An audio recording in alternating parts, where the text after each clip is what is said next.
तो राहुल गांधी और कांग्रेस के लिए करारा झटका है दोस्तों। जैसे कि आप जानते हैं कि निचली अदालत ने उन्हें आपराधिक मानहानि के मामले में मुद्दा, जैसे कि आप जानते हैं, मोदी सरनेम को लेकर था और उसमें निचली अदालत ने, जैसे कि आप जानते हैं, उन्हें 2 साल की सजा सुनाई थी। और इससे ऊपरी जो अदालत है वहां पर राहुल गांधी गए थे और ये उम्मीद कर रहे थे कि इस सजा पर रोक लगा दी जाएगी और इसका एक ही फायदा होता कि अगर इस सजा पर रोक लगा दी जाती तो राहुल गांधी की जो सांसदी है वो फिर से बहाल हो जाती, यानी कि बतौर एमपी वो फिर से उनका पद बहाल हो जाता। मगर उन्हें राहत नहीं मिली है। अब राहुल गांधी के पास एकमात्र विकल्प बचा है हाईकोर्ट जाने का। जैसा कि आप जानते हैं दोस्तों, 2019 में कर्नाटक में एक रैली में उन्होंने नीरव मोदी, ललित मोदी और प्रधानमंत्री नरेंद्र मोदी का नाम लेते हुए कहा था, आपसे कहते हैं काले धन के खिलाफ लड़ाई। आपको धूप में बैंक की लाइन के सामने खड़ा करते हैं, आपके जेब में से पैसा निकाल के बैंक में डालते हैं और फिर आपको पता लगता है कि आप ही का पैसा नीरव मोदी उठा के भाग गया। 35,000 करोड़ रुपए आपकी जेब से निकालकर उसकी जेब में। मेहुल चोकसी, ललित मोदी। अच्छा, एक छोटा सा सवाल, इन सब के नाम, इन सब चोरों के नाम मोदी मोदी मोदी कैसे हैं? नीरव मोदी, ललित मोदी, नरेंद्र मोदी, और अभी थोड़ा ढूंढेंगे तो और बहुत सारे मोदी निकलेंगे। इसी बयान के खिलाफ पूर्णेश मोदी, जो कि भाजपा के एक नेता हैं, उन्होंने अदालत में उनके खिलाफ केस किया था। यही नहीं, पटना की एक अदालत में भी सुशील मोदी ने उनके खिलाफ केस किया था। यानी कि चारों तरफ से राहुल गांधी को घेरने का जो है वो एक प्लान बनाया गया था और इसका परिणाम यह हुआ कि निचली अदालत ने पूर्णेश मोदी की अपील पर उन्हें 2 साल की सजा सुना दी। राहुल गांधी के पास एकमात्र जो विकल्प था कि भाई उससे ऊपरी अदालत क्या सुनाती है, मगर उन्होंने भी इसके खिलाफ फैसला सुनाया है। यकीनन अब इसके बाद राहुल गांधी के सामने विकल्प जो है वो सिर्फ हाई कोर्ट में जाना है और इसके अलावा कुछ नहीं। मगर राजनीति इस पर गर्म होना लाजमी है। बड़ा प्रश्न है, क्या हम एक ऐसी स्थिति की तरफ बढ़ रहे हैं जहां राहुल गांधी को जेल भी जाना पड़ सकता है? आपको याद होगा दोस्तों कि राहुल गांधी ने बाकायदा प्रेस कॉन्फ्रेंस करके कहा था कि मुझे बिल्कुल भी डर नहीं है, मेरी सदस्यता चली जाए। आपको याद होगा, निहायत ही उग्र होकर उन्होंने वो प्रेस कॉन्फ्रेंस किया था और बार बार मीडिया उन्हें इस बात को लेकर घेर रहा था कि आपने ओबीसी का अपमान तो नहीं किया। क्योंकि आप जानते हैं दोस्तों, इसी मुद्दे को लेकर भारतीय जनता पार्टी उन पर हमला बोल रही है और बीजेपी जो है वो कह रही है कि राहुल गांधी ने कहीं ना कहीं ओबीसी का अपमान किया है। राहुल जी, जो जजमेंट आया उसको लेकर बीजेपी ने उसको किया है कि आपने ओबीसी का अपमान किया। पूरे देश में प्रेस कॉन्फ्रेंस करने की तैयारी कर रहे हैं कि आपने ओबीसी का अपमान किया था। भैया देखिए, पहला आपका अटेम्प्ट वहां से आया, दूसरा आपका अटेम्प्ट यहां से आया, तीसरा आपका अटेम्प्ट यहां से आया। आप इतनी डायरेक्टली बीजेपी के लिए क्यों काम कर रहे हो? थोड़ी डिस्कशन से करो यार, थोड़ा घूम घाम के पूछो। क्या देखो मुस्कुरा रहे हैं, घूम घाम। मैं आपको उदाहरण देता हूं, आप थोड़ा घूम घाम के निकाल नुकुल के बोलो। देखो ऐसे बोलो पहले, राहुल जी, हाँ, तो please if you want to work for the BJP then bring a BJP flag symbol here and put it on your chest. Then I'll answer you the same way I answer them. Don't pretend to be a pressman. Vikrant,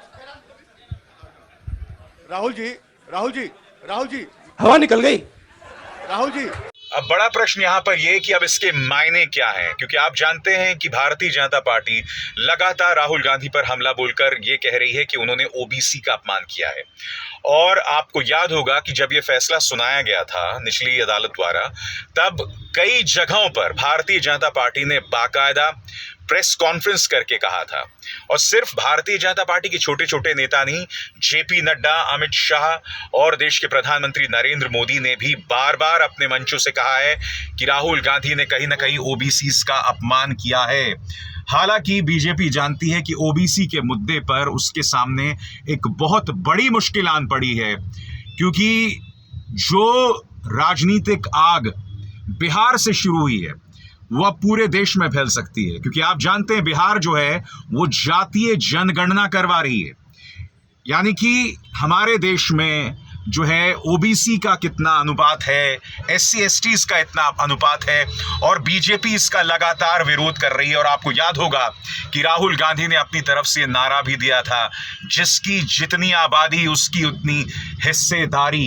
यहां तक कि अब विपक्ष जो है इस बात को लेकर भी लगातार आंदोलन कर रहा है कि जो 50% का जो लिमिट है आरक्षण का, उसे तोड़ा जाए।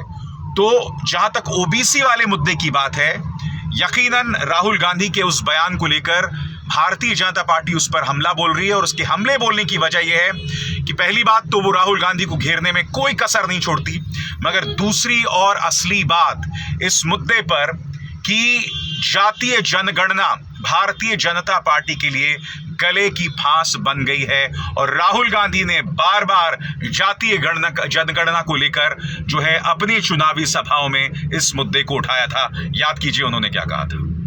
चलिए आज ओबीसी की बात करते हैं, पूरी करते हैं। सबसे बड़ा सवाल क्या है? अगर हम ओबीसी की बात करते हैं, दलितों की बात करते हैं, हिंदुस्तान के लोगों की बात करते हैं, तो सबसे बड़ा सवाल क्या है? सबसे बड़ा सवाल यह है कि किसकी कितनी आबादी है। हम जानते हैं कि हिंदुस्तान की सरकार में सेक्रेटरीज अगर आप देखें तो दलित, आदिवासी और ओबीसी वर्ग से सिर्फ 7% आते हैं।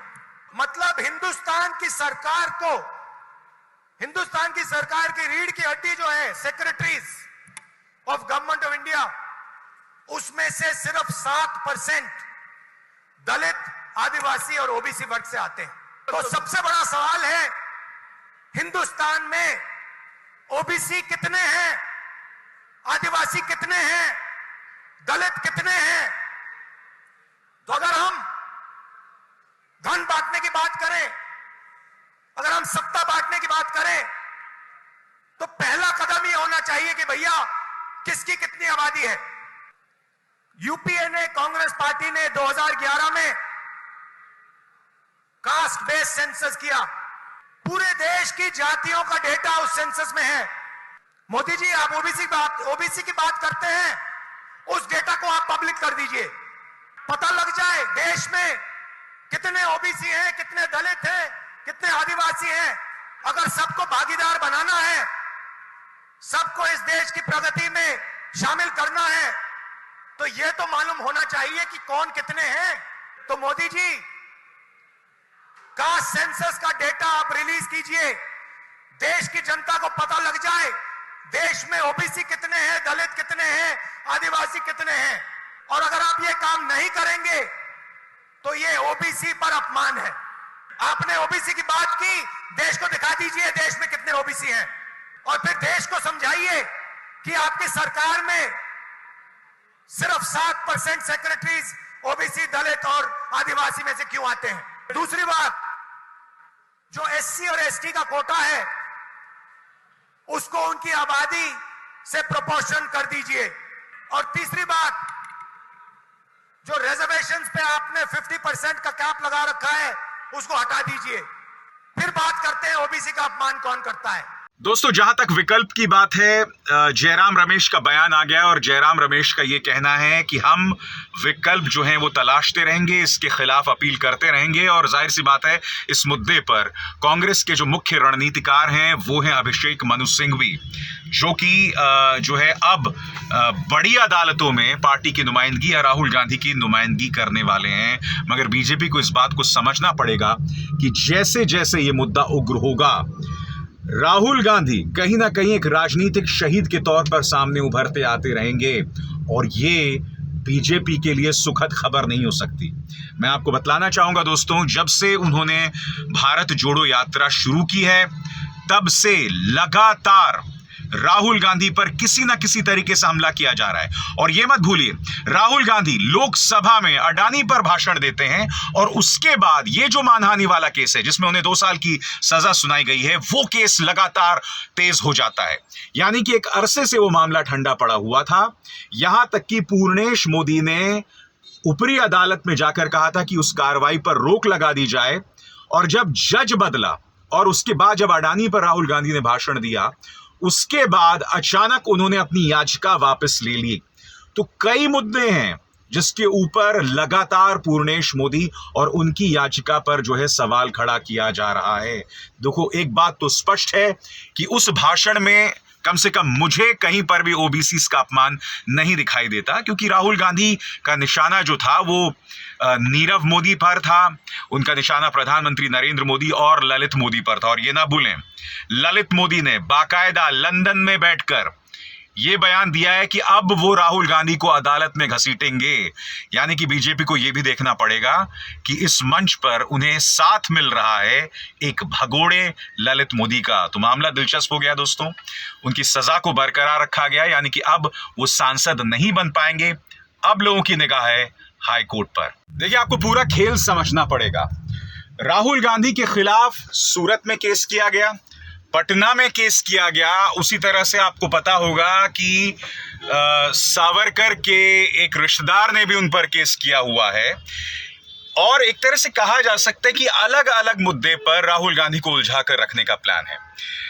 एक तो ये, और सिर्फ राहुल गांधी नहीं, अगर आप देखें विपक्ष के तमाम नेताओं को, आपने देखा होगा कि तेजस्वी यादव पर न जाने कितने केसेस, यानी कि उनकी गर्भवती पत्नी को लगातार खड़ा करके रखा गया था जब उनके घर पर रेड मारी गई थी।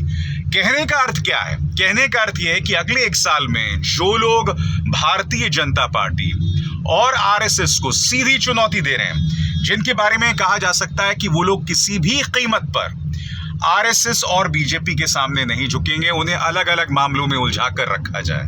मामला यह है और इसके अलावा कुछ नहीं दोस्तों।